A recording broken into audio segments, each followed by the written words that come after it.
Assalamualaikum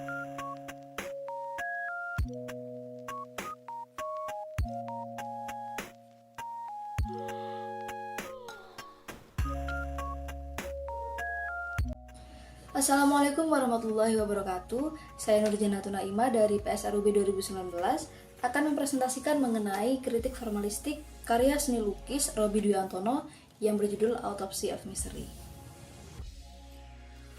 Sebelum masuk lebih dalam pada kritik formalistik yang akan saya lakukan, saya akan sedikit memberikan gambaran mengenai siapakah sosok Robby Dwi Antono ini.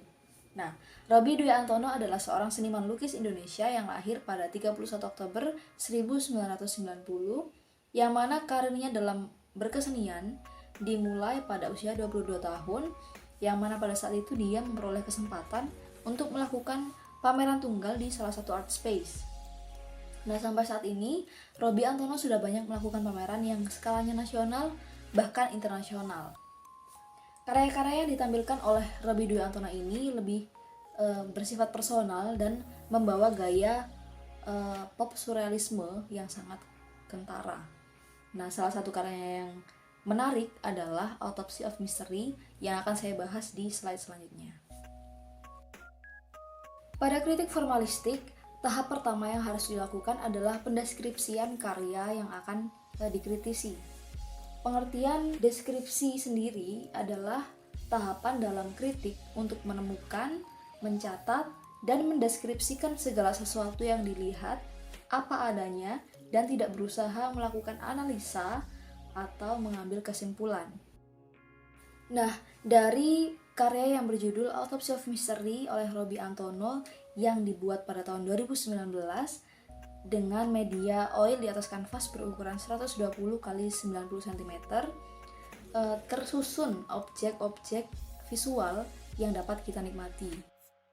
Dari panel sebelah kiri karya bisa kita lihat sosok yang dari tampilannya adalah anak perempuan, namun dengan proporsi kepala yang besar dan mata yang lebar, sedang membawa benda berbentuk lingkaran berwarna putih. Berlanjut pada objek selanjutnya yang terletak sedikit di bawah objek sebelumnya, tergambar sosok yang terlihat dari posturnya seperti anak laki-laki namun memiliki kepala yang terselubung tabung transparan dan terlihat menyeramkan, sedang memegang pisau yang akan digunakan untuk memotong sesuatu dan satu tangan lainnya memegang seperti gumpalan daging. Berlanjut pada objek yang ada di panel bagian depan, terdapat objek berbentuk kepala transparan dan di bawahnya juga ada objek berbentuk kepala berwarna merah muda yang jika dilihat bukan kepala manusia. Lalu ada pula objek yang terletak di susunan depan, terdapat sosok anak perempuan dengan dress berwarna putih dan merah muda yang berdiri dan terlihat seperti sedang bercermin dengan bayangan yang terpantul adalah tengkorak. Kemudian objek yang berada pada panel paling depan lagi adalah sosok anak perempuan yang memiliki bentuk cukup aneh, yang mana dia seakan berada di dalam balutan benda berbentuk ikan dan memiliki tangan yang terlihat seperti capit kepiting, berdiri menghadap samping dengan mata tertutup dan memegang cermin yang dihadapkan ke sosok anak perempuan lainnya. Lalu pada panel bagian kanan tergambar sosok yang jika dilihat dari pakaian yang dikenakan adalah anak perempuan. Namun yang aneh, sosok ini memiliki kepala yang berbentuk telinga dan tengah memegang belati yang digunakan untuk menyayat kepala seekor ular yang hendak masuk ke lubang telinga. Selanjutnya, objek yang jika dilihat seperti seekor hewan berwarna putih dan berleher panjang yang sedang bertengger di sebuah kepala dan memiliki bentuk kepala yang aneh, yang jika dilihat seperti sebuah mata yang diselubungi tabung transparan berbentuk lingkaran.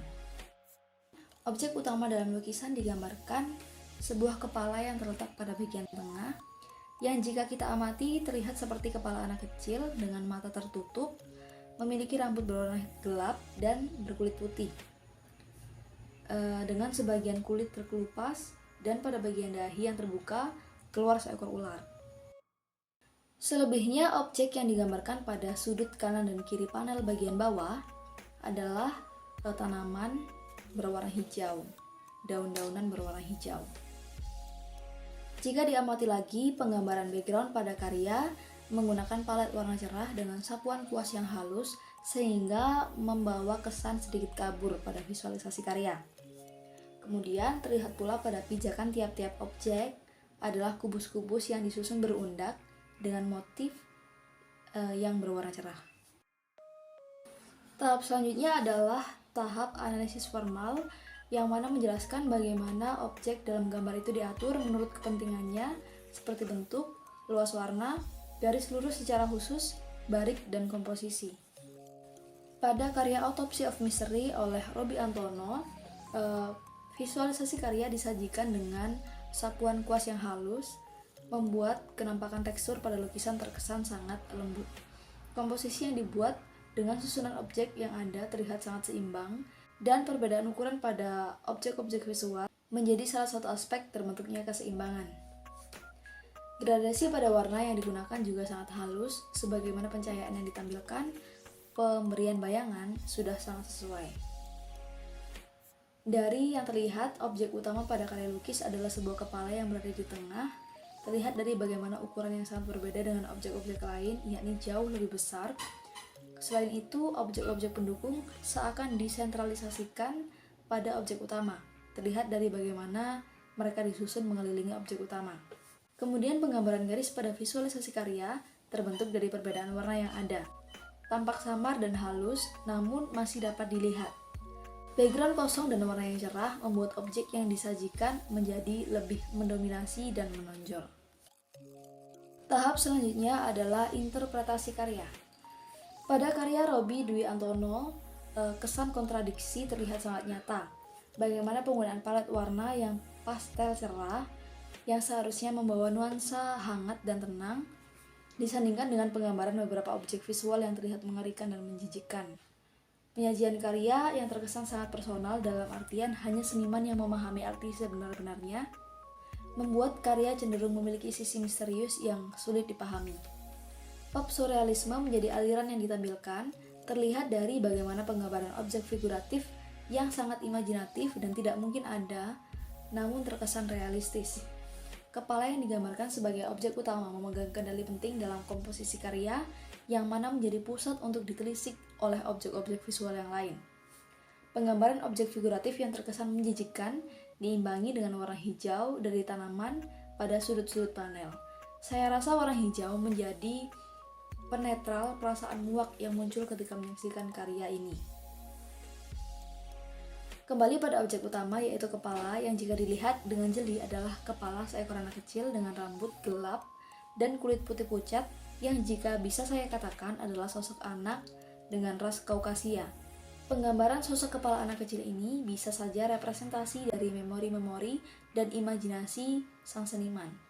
Satu lagi yang menarik perhatian saya adalah sosok anak perempuan yang sedang bercermin dengan pantulan bayangan tengkorak yang berada di bagian depan lukisan. Perasaan yang disajikan terasa melankolis dan dingin, sangat kontras dengan penggunaan warna yang cenderung hangat. Tahap selanjutnya sekaligus tahap terakhir pada kritik formalistik adalah evaluasi karya. Pada tahap evaluasi karya ini, karya Robby Dwi Antono yang berjudul Autopsy of Mystery dapat dikomparasikan dengan karya-karya beliau yang sebelumnya, yakni karya yang dibuat pada kisaran tahun 2017, di mana fokus atau objek utama dalam lukisan masih sama, yaitu sebuah kepala dengan ukuran yang cukup besar dibanding dengan objek-objek lain. Selain itu, komposisi yang ditampilkan juga masih mirip, di mana objek utama menjadi pusat dari objek figuratif lainnya.